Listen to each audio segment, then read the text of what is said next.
Parade क्यों करवाई जाती है? सबसे पहले तो इस कंसेप्ट को समझना चाहिए। कुछ अक्रेंसेस होती हैं, क्रिमिनल अक्रेंसेस, जिसके अंदर जो वाक़यात हैं वो नॉन एक्यूज़ करते हैं, जानने वाले एक्यूज़ करते हैं, क्योंकि उनका कोई ना कोई मोटिव होता है। जैसे कि हर्ट करता है किसी को, उनका कोई झगड़ा हुआ होगा, कोई पैसों का डिस्प्यूट होगा, कोई किसी को मर्डर करता हो सकता है कोई पुरानी दुश्मनी चल रही हो। और इसी तरह कई अक्रेंसेस ऐसी हैं जिसमें कोई ना कोई ऐसा पर्सनल मोटिव होता है जो मुलजिम को मजबूर करता है कि वो उसका बदला ले या वो वारदात करे। लेकिन आप कई ऑफेंसेस ऐसे देखेंगे जिसमें मोटिव एक्चुअली लालच होता है या किसी किस्म का हवस होता है। जैसे आप देख लें कि डकैती चोरी के मुकदमात हैं वो क्यों किए जाते हैं? क्योंकि कोई बंदा जो है वो लालच से करता है। रेप कोई अननोन एक्यूज़ किसी से कर देता है, क्यों करता है? क्योंकि वो हवस के चक्कर में करता है। तो ये सारे वाक़यात वो हैं जहाँ पर लाजमी नहीं है कि विक्टिम को ये पता हो कि करने वाला, वारदात करने वाला मुलजिम है कौन। लेकिन जिस वक्त भी किसी विक्टिम से कोई वाक़या होता है तो वो कई चीज़ें नोट करता है उस वक़्त, या नोट करती है उस वक़्त। वो ट्रेस मुलजिम जो है वो अपने लाजमी छोड़ के जाता है। फॉर एग्ज़ाम्पल कि अगर वो ये नहीं जानता कि ये बंदा कौन है, इसका नाम क्या है, पता क्या है, क्या उसको ये भी पता नहीं लगता कि उसकी हाइट क्या है, ये भी नहीं पता लगता उसके चेहरे के ऊपर देखने में वो कैसा लगता है, फिर उसकी मूछें हैं, दाढ़ी हैं, उसकी आंखें कैसी हैं। अगर उसने चेहरा ढांपा भी हो तो आंखें नज़र आती हैं। अगर उसने कपड़े किस कलर के पहने हैं, उसकी गर्दन कैसी थी, उसके बाजू लंबे थे छोटे थे, उसने जो है शलवार कमीज़ पहनी थी, पैंट शर्ट पहनी थी, ये सारी चीज़ें कोई ना कोई ट्रेस छोड़ जाती हैं। इसी तरह जैसे कदमों का निशान है कोई वहाँ पे वो छोड़ जाता है। ये सारी चीज़ों का विक्टिम को लाजमी पता चल जाता है। तो जिस वक्त भी ऐसी नामालूम वारदात होती है तो उसके अंदर जो भी कंप्लेनेंट है या विक्टिम है वो इस बात का पाबंद है कि अगर वो नाम पता सुकूनत नहीं जानता तो वो कम से कम ये सारी चीज़ें अपनी एफआईआर में लाजमी लिखे कि नामालूम लोग थे और उनका हुलिया ये था, कदोकामत ये थी, देखने में ऐसे थे, बात ऐसे करते थे, बोलते ऐसे थे, किसी से कोई मखसूस किस्म की कोई स्मेल आ रही हो, खुशबू आ रही हो, वो लिखने के उसके अंदर पाबंद हैं। फिर पुलिस इन्वेस्टिगेशन का काम है कि इन बुनियादों के ऊपर लोगों को शामिल तफ्तीश करे। वो रिकॉर्डर भी हो सकते हैं, कोई उस ऑफेंस को करने वाले रिपीटर भी हो सकते हैं, उस जगह के कोई माने हुए ऐसी मखसूस वारदातें करने वाले लोग भी हो सकते हैं। तो जब उनको ट्रेस कर लिया जाए तो ट्रेस करते ही पुलिस का काम है कि उनको पब्लिक एक्सपोजर से बचाए, ताकि वो किसी को एक तो नज़र ना आ सकें और आपकी आइडेंटिफिकेशन परेड जो है वो इनवैलिड डिक्लेयर ना हो जाए। दूसरी बात यह है कि थाना एक ऐसी जगह है जहाँ पे अगर कोई शख्स नामालूम बंदे की एफआईआर दर्ज करवाता है तो वो उसको फॉलो भी करता रहता है, मेरे केस का क्या बना। कभी वो किसी को लेके आता है, कभी गवाहों को लेके आता है, तो लिहाजा आप उसको थाने में भी नहीं रख सकते कि क्योंकि वो आएगा तो वहाँ पे देख के हो सकता है कहे यही मेरा मुलजिम है, लेकिन थाने में चूँकि मौजूद है तो उसको कोई ऐसी लीगल बैकिंग हासिल नहीं होगी, बल्कि समझा जाएगा कि पुलिस ने उसको खुद दिखाया है। या जैसे उसकी तस्वीरें ले ली जाती हैं वहाँ पे और तस्वीरें लेके लोगों को कहा जाता है जी आके पहचान लो, तो अब ये भी काम में लीगल है। तो ये रीज़न है कि as soon as early possible identification parade को करवाना चाहिए और उसको पब्लिक एक्सपोजर से बचाना चाहिए और अपनी आइडेंटिफिकेशन परेड को एक लीगल बैकिंग देनी चाहिए, ताकि ये समझ आए कि जो भी कार्रवाई की जा रही है वो बिल्कुल जेन्युइन है। अगर आप किसी को 2-3 दिन थाने में रखते हैं, उससे तफ्तीश करते रहते हैं और एकदम उसका चेहरा ढांप के और उसको ढांप के अदालत में ले आते हैं, तो ये सारी चीज़ें इनवैलिड हो जाएंगी कि वो 2 दिन क्या होता रहा उस बात का जवाब दो। So this is the purpose of as soon as early possible. आपकी जो आइडेंटिफिकेशन परेड है ये आपको आर्टिकल 22 के अंदर सिर्फ एक हिंट मिलता है, लेकिन मज़े की बात है कि कहीं पे भी वाज़िया तौर पे आइडेंटिफिकेशन परेड की किसी प्रोसीजर के अंदर या किसी कानून के अंदर इसकी बिल्कुल भी कोई हिंट नहीं मिलता। लिहाजा ये हाई कोर्ट रूल्स जो है उसका आपका वॉल्यूम 3 है, चैप्टर 11G है, पार्ट सी है, पैराग्राफ नंबर जो आपका 26/32 है, उसका पुलिस रूल्स का जो आपका चैप्टर 26 है पुलिस रूल्स 1934 का, ये सारी चीज़ें मिल मिला के एक तो इसकी गाइडलाइन प्रोवाइड कर रहा है। मतलब आर्टिकल 22 हो गया, फिर आपका हाई कोर्ट रूल्स हो गया, और फिर आपका जो चैप्टर 26 है पुलिस रूल्स का, वो इसको डील कर रहे हैं। इसके अलावा इसकी सारी बेसिस जो हैं वो आपकी केस लॉ की है, जिसके अंदर इसके parameters for time to time जो हैं वो सेट होते रहे हैं। अब ये कानून होने के बाद जो इसका बैकग्राउंड है वो ये है कि सबसे पहले साल 1936 में, जिस वक़्त आपका ये इंडिया और पाकिस्तान जो हैं वो इंडो पाक थे और यहाँ पे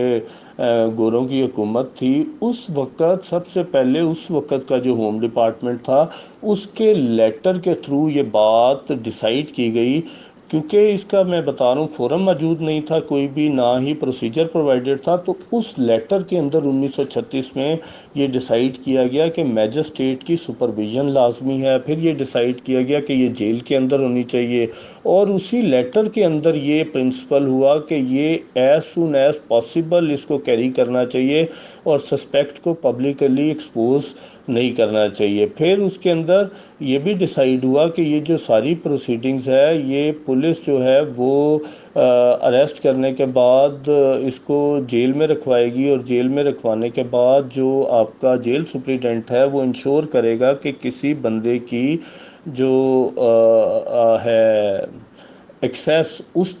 उस वक़्त ना हो सके। ये एक्सेस का मतलब ये है कि ये ना हो कि वो अंदर जाए और अगले दिन एक मुस्तगीस या गवाह मुलाकाती बन के जाएं और कहें वो हमारा रिश्तेदार है तो हमारी ज़रा मुलाकात करवा दें। तो ये आइडेंटिफिकेशन परेड से पहले ही एक्सपोज करने वाली बात है, और एक्सपोज करने का मतलब ये है कि आइडेंटिफिकेशन परेड फारिग हो गई अगर ये बात कल को हाईलाइट हो जाती है। अब इसके अलावा जो अब इसकी रिक्वायरमेंट है, मैं आपको आइडेंटिफिकेशन परेड दे चुका हूँ, और आपने उसको उम्मीद है पढ़ भी लिया होगा, लेकिन उसका बैकग्राउंड ये बता देता हूँ थोड़ा सा। होता ये है कि जिस वक्त भी ऐसा कोई सस्पेक्ट पकड़ा जाता है, देखें सस्पेक्ट वर्ड बार बार क्यों यूज़ किया जा रहा है, क्योंकि अभी तक वो मुलजिम नहीं है, वो सस्पिशन है, उस पर रीज़नेबल सस्पिशन है। रीज़नेबल सस्पिशन कहाँ पे है, ये आपने दफ़ा 54 के अंदर पढ़ना जाके, कि वहाँ पे जो 4 चीज़ें लिखी हुई हैं कि किसी बंदे को अरेस्ट किया जा सकता है, उसके अंदर एक चीज़ है कि वो किसी कॉग्निजेबल ऑफेंस के अंदर मतलूब हो। फिर वहाँ पे लिखा होगा कि रीज़नेबल उसके खिलाफ सस्पिशन हो या कोई वेल बेस्ड इंफॉर्मेशन हो, तो उसमें से इसके खिलाफ अब एक रीज़नेबल सस्पिशन है। किस बुनियाद पे रीज़नेबल सस्पिशन है, जो कुछ फीचर्स मुद्दई ने अपनी एफआईआर के अंदर लिखे थे, ये वो फीचर्स हैं जिससे उसके खिलाफ एक रीज़नेबल सस्पिशन पैदा हुई है कि शायद जिसने किया हो। फिर होता क्या, अरेस्ट करने के फ़ौरन बाद उसको पब्लिकली एक्सपोज करने से अवॉइड किया जाता है, उसको ढाँप दिया जाता है, सर से लेके पाँव तक उसके ऊपर एक चादर डाली जाती है। चादर डालने के बाद उसको इस रिक्वेस्ट के साथ इसी हालत में मैजिस्ट्रेट साहब के पास पेश किया जाता है, और उस रिक्वेस्ट में ये लिखा होता है कि इसकी आइडेंटिफिकेशन परेड मतलूब है। आइडेंटिफिकेशन परेड के लिए मैजिस्ट्रेट साहब उसको जुडिशल भेज देते हैं, और ये हदायत करते हैं कि आप इसकी फ़ौरन से पहले 1 दिन के अंदर या 2 दिन के अंदर सेशन जज साहब के पास मेरा ये ऑर्डर पेश करें कि मैंने इस बंदे को आइडेंटिफिकेशन परेड के लिए भेज दी है, और वहाँ पे जाके आप सेशन जज साहब से किसी मैजिस्ट्रेट को अपॉइंट करवाएं। क्यों करवाएं मैजिस्ट्रेट को अपॉइंट, क्योंकि जिस मैजिस्ट्रेट ने वो आइडेंटिफिकेशन परेड करनी है वो आइडेंटिफिकेशन परेड के बाद उस मुकदमे का गवाह बन जाएगा, और जब उस मुकदमे का वो गवाह बन जाएगा तो इसका मतलब ये है कि वो कल को उसकी समाअत नहीं करेगा। तो इस वजह से आइडियल बात यह है कि अगर आप इलाका मैजिस्ट्रेट हैं तो इसकी आइडेंटिफिकेशन परेड कोई और करे, आप इसके अंदर गवाह खुद ना बने, वरना आप ये केस नहीं सुनेंगे। फिर सेशन जज साहब किसी भी इलाका मैजिस्ट्रेट को, स्पेशल मैजिस्ट्रेट को, किसी और शख्स को जो सेशन जज साहब मुनासिब समझें, लेकिन मैजिस्ट्रेट फ़र्स्ट क्लास लाजमी होना चाहिए, उसको जो है वो ये डेजिग्नेट करेंगे। डेजिग्नेट करने के बाद आइडेंटिफिकेशन परेड के लिए वो date and time and place fix करेंगे। वो डेट एंड टाइम फिक्स होने के बाद मैजिस्ट्रेट साहब के पास वो ऑर्डर आएगा। मैजिस्ट्रेट साहब तफ्तीशी को ये बात बता देंगे کہ اس تاریخ کو میں آئیڈینٹیفیکیشن پریڈ کرنے آ رہا ہوں، تم نے اپنے گواہ لے کے آنے ہیں جو جو آئیڈینٹیفیکیشن پریڈ کرنا چاہتے ہیں، اور ساتھ ہی وہ جیل سپریٹینڈنٹ کو بھی انٹیمیٹ کر دیں گے کہ میں اس تاریخ کو آ رہا ہوں، اس بندے کو دیکھ لو جس کو میں نے پہلے جوڈیشل بھیجا ہے، اس کے فیچرز کے مطابق اس کی ڈمیز تیار کر کے رکھنی ہے۔ پھر اس کے بعد میجسٹریٹ صاحب اس تاریخ پہ چلے جاتے ہیں اور اس تاریخ پہ جا کے کورٹ روم کے اندر وہ جا کے انسپیکشن کرتے ہیں، ڈمیز موجود ہوتی ہیں۔ رول یہ ہے کہ سب نے ایک جیسے کپڑے پہنے ہوں اس وقت۔ یہ بھی آئیڈیل ہے کہ جس دن واردات میں ملزم نے جو کچھ پہنا ہوا تھا، جو ایف آئی آر میں لکھا تھا، اس دن اس نے وہی ڈریسنگ کی، وہ شلوار قمیض ہے تو شلوار قمیض ہونی چاہیے۔ اس کے علاوہ جیسی اس کی مونچھیں ہیں، جیسی اس کی کاسٹ ہے، کاسٹ کیوں کہہ رہے ہیں، بعض کاسٹ ہیں جو گورے چٹے لوگ ہوتے ہیں، جیسے بٹ ہیں، پٹھان ہیں، اور بھی ہوں گے، لیکن بعض ہیں جو کہ کھاتے پیتے شکل سے نظر آ رہے ہوتے ہیں، بعض ہیں جو شکل سے ہی پتہ لگ رہا ہوتا ہے کہ دے بلونگ ٹو سم پور بیک گراؤنڈ، کھانے پینے کے بھی ایشوز ہیں، ہڈیاں نکلی ہوئی ہیں، یا چہرے کی جو ہے خد و خال سے پتہ لگ رہا ہے کہ یہ اتنے اچھے جو ہیں کھاتے پیتے بیک گراؤنڈ سے نہیں ہیں۔ ایسے تمام لوگوں کی سملیرٹیز دیکھ کے اسی کاسٹ اور اسی رنگ و نسل کے لوگوں کو وہاں پر ہونا چاہیے۔ اگر کسی نے مونچھ رکھی ہوئی ہے اور اس کو مونچھ والے بندے کے ساتھ ہی رکھنا ہے، اگر وہ مونچھوں کو تاؤ دیتا ہے تو تاؤ والے بندے ہی وہاں پہ ہونے چاہیے۔ اب کویسچن یہ رائز ہوگا کہ کیا ایسے قیدی موجود ہیں اندر؟ تو قانون یہ گنجائش دیتا کہ اگر ایسے قیدی موجود نہیں ہیں تو اس صورت کے اندر ان قیدیوں جیسے قیدی اس قیدی جیسے جو جس کی آئیڈینٹیفیکیشن پریڈ ہو رہی ہے، یہ باہر سے بھی امپورٹ کیے جا سکتے ہیں۔ سو یہ آپ کو قانون کہتا ہے کہ آپ نے سملیرٹیز رکھنی ہے ایک شخص کے ساتھ۔ اچھا، پھر ریلیجن بڑا امپورٹنٹ ہے۔ مسلمان ہیں کئی، وہ آپ کو شکل سے نظر آ جاتا ہے کہ یہ مسلمان ہیں، ان کے چہرے کے نور سے، ان کے داڑھی سے، ان کی کسی سنت کی پیروی سے، ان کی کسی ڈریسنگ سے۔ اب آپ اس کو اس کے ساتھ کرسچین کو اس کے ساتھ کھڑا کریں گے تو ذرا پتہ چل جائے گا کہ یہ کرسچین ہے اور یہ مسلمان ہے، تو آئیڈینٹیفیکیشن پریڈ ایزیلی ہو جائے گی کہ وہ چونکہ ایک اس کا آئیڈینٹیفیکیشن سائن الگ سے آ جائے گا۔ اس کو کلو بھی مل سکتا ہے کہ ایک بندہ جو اس حلیے کا ہے اور باقی اس طرح ہوں گے۔ تو یہ ساری چیزیں دیکھ کے ریلیجن بھی سیم ہونا چاہیے۔ پھر کم سے کم اس بندے کے علاوہ، جو سسپیکٹ ہے، اس کے علاوہ منیمم 8 یا اس سے زیادہ 9 لوگ جو ہیں وہ بھی وہاں پر ہونے چاہیے۔ یہ جو ڈمیز ہیں، اٹ مسٹ بی ٹوٹلی 10، اور اس میں سسپیکٹ شامل ہے۔ اب اس کے وقت، جس وقت یہ میجسٹریٹ نے انشور کر لیا کہ ڈمیز ٹھیک ہیں، تو اس کے بعد اگر ایک سے زیادہ ملزمان ہیں تو یہ یاد رکھیں کہ ایک وقت میں ایک سسپیکٹ کی آئیڈینٹیفیکیشن ہوگی۔ اگر 5 بھی ہیں تو پہلے کی پہلے ہوگی، یہ 10 لوگ باہر بھیجے جائیں گے، پھر دوسرا آئے گا، پھر یہ لوگ باہر بھیجے جائیں گے، تیسرا آئے گا، پھر چوتھے لوگ باہر بھیجے جائیں گے، چوتھا آئے گا، پھر 5واں آئے گا۔ اس طرح ہر دفعہ وہی گواہ رپیٹ ہوں گے۔ اب گواہ جتنے بھی موجود ہیں وہ جیل کے اندر جس وقت پہنچیں گے انویسٹیگیشن آفیسر کے ساتھ، ان سب کو الگ کر دیا جائے گا۔ انشور کیا جائے گا کوئی کسی سے بات نہ کرے، کوئی کسی سے ملے نہ، اور کوئی کسی کو اشارہ کرنے کی پوزیشن میں بھی نہ ہو۔ اس کے بعد سٹنگ کے بعد میجسٹریٹ انشور کرے گا کہ سارا کچھ فٹ ہے۔ پھر اس کے بعد نام، پتہ، کاسٹ، عمر، ہر چیز لکھی جائے گی۔ لکھنے کے بعد سسپیکٹ جو ہے اس کو کہا جائے گا کہ تم اپنی مرضی کی جگہ بیٹھو۔ کیوں کہا جائے گا؟ کیونکہ ہو سکتا ہے ابھی تک کی سچویشن میں بھی کسی نے باہر راز لیک کر دیا ہو۔ تو میجسٹریٹ یہ بھی انشور کرے گا کہ یہ 4 دیواری ہے، یہاں پہ نہ باہر سے کوئی اندر دیکھ سکتا ہے، نہ اندر سے کوئی باہر دیکھ سکتا ہے، اور نہ کسی کو یہ اجازت دی جائے گی کہ وہ اس کمرے سے موو کرے۔ کیوں؟ کیونکہ میجسٹریٹ صاحب گئے ہوتے ہیں تو جیل کے اندر جو ملازمین ہیں جیل کے، وہ بطور پروٹوکول بھی وہاں موجود ہوتے ہیں، بطور سیکیورٹی بھی ارد گرد موجود ہوتے ہیں، کیونکہ وہ سسپیکٹ ہیں سامنے کھلے پڑے ہوئے ہیں، ہو سکتا ہے میجسٹریٹ کو ڈیمیج کر دیں، تو اس وجہ سے میجسٹریٹ کو وہاں پہ گھیرا بھی ہوتا ہے۔ تو میجسٹریٹ اسٹیج کے اوپر یہ بھی انشور کریں گے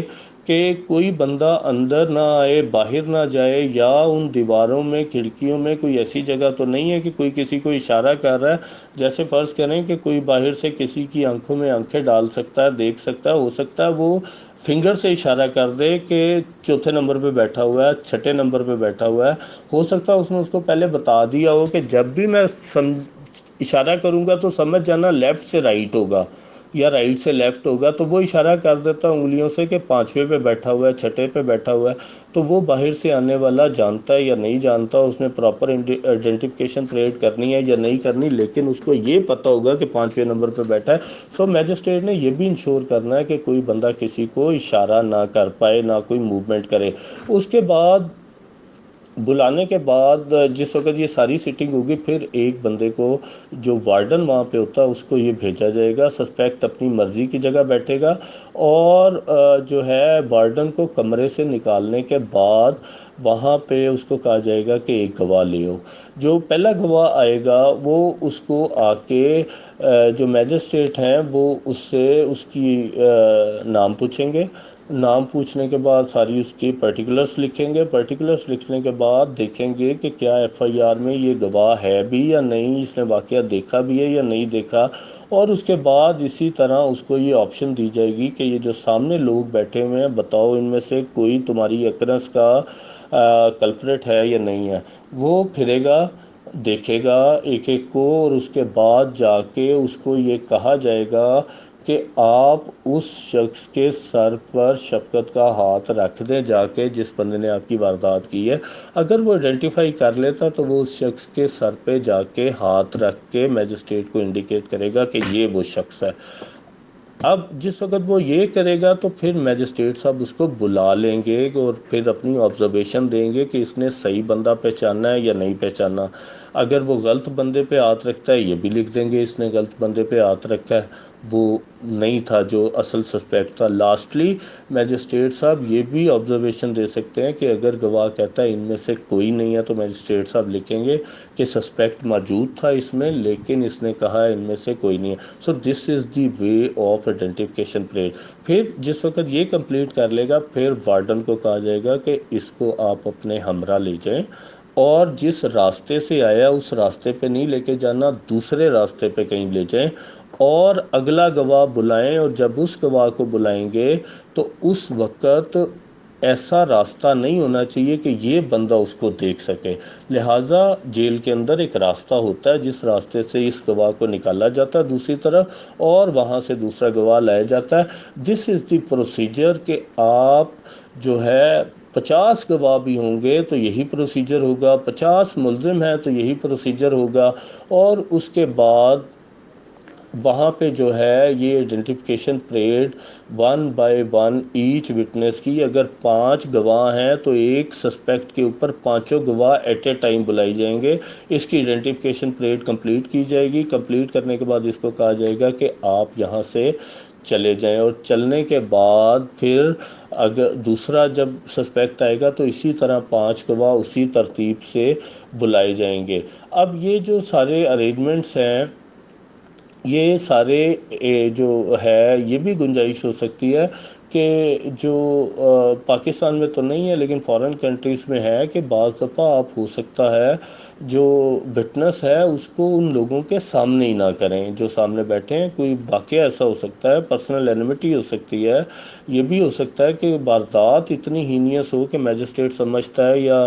قانون سمجھتا ہے کہ ان کو، جیسے ETC کے کیسز دیکھ لیں، اس صورت کے اندر بعض مررز ایسے ہوتے ہیں جس میں آپ کے ٹرانسپیرنٹ ہوتے ہیں، آپ دونوں سائڈ پہ دیکھ سکتے ہیں، لیکن جو وہاں پہ دوسری سائڈ کا بندہ ہے وہ اس طرف نہیں دیکھ سکتا۔ آپ نے کئی مارٹس کے اندر ہوٹلز کے اندر ایسے شیشے دیکھے ہوں گے جہاں پہ ہم اندر بیٹھتے ہیں تو باہر نظر آتا ہے لیکن باہر کھڑے ہوں تو اندر نظر نہیں آتا، تو ایسے ارینجمنٹ کر کے بھی وہاں پہ آئیڈینٹیفیکیشن پریڈ کی جا سکتی ہے، اور اس کے اندر صرف سائن سے، نمبر سے، یا یہ بتایا جا سکتا ہے کہ سر وہ جو چوتھے نمبر پہ بندہ ہے، تو یہ بھی ایک آئیڈینٹیفیکیشن پریڈ کا ویلڈ طریقہ ہے۔ یہ ساری پروسیڈنگز جو ہیں کنڈکٹ کرنے کے بعد میجسٹریٹ صاحب جو ہیں آبجیکشن آف دی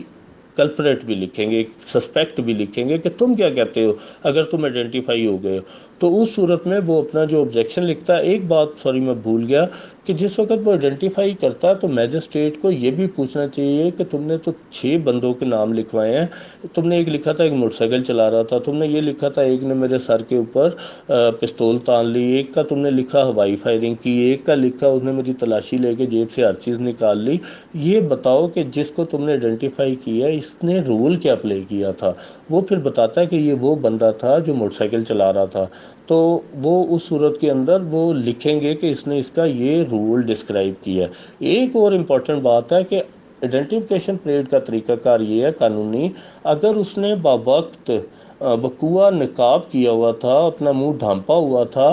किसी मखसूस कपड़े से ढांपा हुआ था और ये सारे पर्टिकुलर्स आपकी एफआईआर में भी मौजूद हैं, तो फिर मैजिस्ट्रेट का काम है कि उस वक़्त जो आइडेंटिफिकेशन परेड हो रही है उसको उसी हुलिये में लाया जाए जिस हुलिये के अंदर वो उस वक़्त वकूआ कर रहा था। या जैसे फ़र्ज़ करें कि उसने स्पाइक्स बनाए हुए थे बालों के वारदात करते हुए, तो उस वक़्त भी ये एफआईआर में लिखी हुई है बात कि उसने इस तरह जेल लगा के बाल खड़े किए हुए थे, तो स्पाइक्स ही बनवा के उसकी जो है आइडेंटिफिकेशन परेड कराई जाएगी। It must be in the same manner and mode in which he committed the occurrence. So identification parade should also be conducted in similar features and in similar character of the accused, ताकि जो आपका witness है वो उसी मंज़र को याद कर सके और उसी मंज़र को याद करके शनाख्त कर सके। ये कंप्लीट होने के बाद फिर मैजिस्ट्रेट साहब मुलज़िम से पूछेंगे बताओ तुम्हारा कोई ऑब्जेक्शन है। वो जो भी ऑब्जेक्शन करे वो ऑब्जेक्शन मैजिस्ट्रेट साहब को लिखना चाहिए। ज़्यादातर ऑब्जेक्शन ये होते हैं कि मैं तो 1 महीने से गिरफ़्तार हूँ, ये भी ऑब्जेक्शन होते हैं कि इन्होंने मेरी तस्वीरें ली हैं, ये भी ऑब्जेक्शन लिए जाते हैं कि मुझे जेल में इस बंदे से पहले भी मिलवाया गया, ये भी ऑब्जेक्शन होता है कि ये बंदा तो मुझे पहले से जानता है, मेरे ताए मामे चाचे फूफड़ का बेटा है, या इसकी मेरी सिविल लिटिगेशन चल रही है। तो जो भी ऑब्जेक्शन हो that must be incorporated under the head of objection of the accused. ये कंप्लीट करने के बाद मैजिस्ट्रेट साहब नीचे अपना सर्टिफाई करेंगे, हर एक का कंक्लूजन देंगे कि इसने आइडेंटिफाई कर लिया, इसने नहीं किया, और उसके बाद वो एक के बाद एक गवाह बुलाएंगे। जब कंप्लीट हो जाएगी वो नीचे अपना सर्टिफिकेट देंगे कि जो ऊपर मैंने आइडेंटिफिकेशन परेड की है ये सारी प्रोसीडिंग्स ट्रू एंड करेक्ट है। ये एक फॉर्मल बात है, वैसे भी मैजिस्ट्रेट को प्रिजम्पशन हासिल होती है कि ये सारी चीज़ें ट्रू एंड करेक्ट है। उसके बाद उसको मौके के ऊपर सील कर दिया जाएगा और सील करने के बाद ये सारी चीज़ें, ये सारी जो रिपोर्ट है इसको सेशन जज साहब को सील्ड इन्वेलप में भिजवा दिया जाएगा। उसके बाहर केस के पर्टिकुलर्स वगैरह लिखे जाएंगे ताकि जो इन्वेस्टिगेशन ऑफिसर है वो उसकी कॉपी ले सके और कॉपी लेके जो भी उसने फर्दर इन्वेस्टिगेशन करनी है वो उसमें इन्वेस्टिगेशन कर सके। इसके अलावा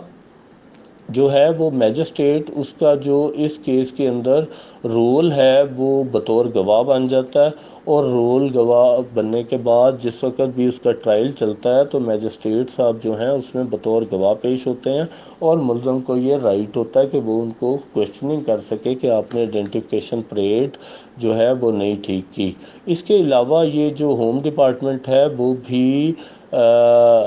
इसके जो है टाइम टू टाइम इंस्ट्रक्शंस जारी कर सकता है आइडेंटिफिकेशन परेड की। उसकी रीज़न ये है कि जो जेलें हैं और पुलिस है ये एडमिनिस्ट्रेटिवली होम डिपार्टमेंट के अंडर भी हैं। और इसके अलावा फिर आप अगर देखेंगे कि जो आपका प्रोसीजर है वो ये है कि जो सुपरवाइजरी है वो एरिया मैजिस्ट्रेट भी कर सकता है सेशन जज साहब की डायरेक्शन से। इसके अलावा उसमें स्पेशल पावर्स होना दिए जाना सेशन जज साहब के नोटिफिकेशन में ज़रूरी है, क्योंकि इंट्रस्टमेंट ऑफ वर्क काम ही सेशन जज साहब का। ये स्पेशल जुडिशल मैजिस्ट्रेट भी कर सकता है, ये as per direction of session जज भी हो सकती है, या ये भी हो सकती है कि एक डिस्ट्रिक्ट के अंदर कोई एक शख्स जो है वो नोटिफाई कर दिया जाए कि आज के बाद इस डिस्ट्रिक्ट में जब भी आइडेंटिफिकेशन परेड होगी तो ये 2 मैजिस्ट्रेट किया करेंगे, और उनको थाने भी दिए जा सकते हैं कि थाना नंबर 1 से लेकर 5 तक जो हैं वो تھانے وہ یہ میجسٹریٹ صاحب آئیڈینٹیفیکیشن پریڈ کریں گے جب بھی ہو، اور 5 سے لے کے 10 تک وہ میجسٹریٹ صاحب کریں گے، تو اس صورت میں آٹومیٹکلی اس میں انٹرسٹمنٹ کی ضرورت نہیں ہوتی، صرف اور صرف انٹیمیٹ کیا جائے گا کہ سیشن جج کہ کسی کو آئیڈینٹیفیکیشن پریڈ کے لیے جیل بھیجا گیا، تو وہ تھانے کی بنیاد پر خود جا کے آئیڈینٹیفیکیشن پریڈ کریں گے. So this is the whole procedure of identification parade, اور اس کے پروز اینڈ کونس سارے میں نے آپ کو بتا دیے ہیں. اس کے بعد اگر آپ اس کو زحمت کریں گے، جو کہ معذرت سے زحمت اس وجہ سے کہ کچھ لوگ اگر وہ ڈاکومنٹ بھی پڑھنا پسند کریں گے تو اس کے اندر بھی کافی چیزیں لکھی ہیں، اس کو اس وائس میسج کے ساتھ سن کے اگر آپ اپنے 25 منٹ 48 سیکنڈ سرو کریں گے تو انشاءاللہ آئیڈینٹیفیکیشن پریڈ آپ کے آنے والی ساری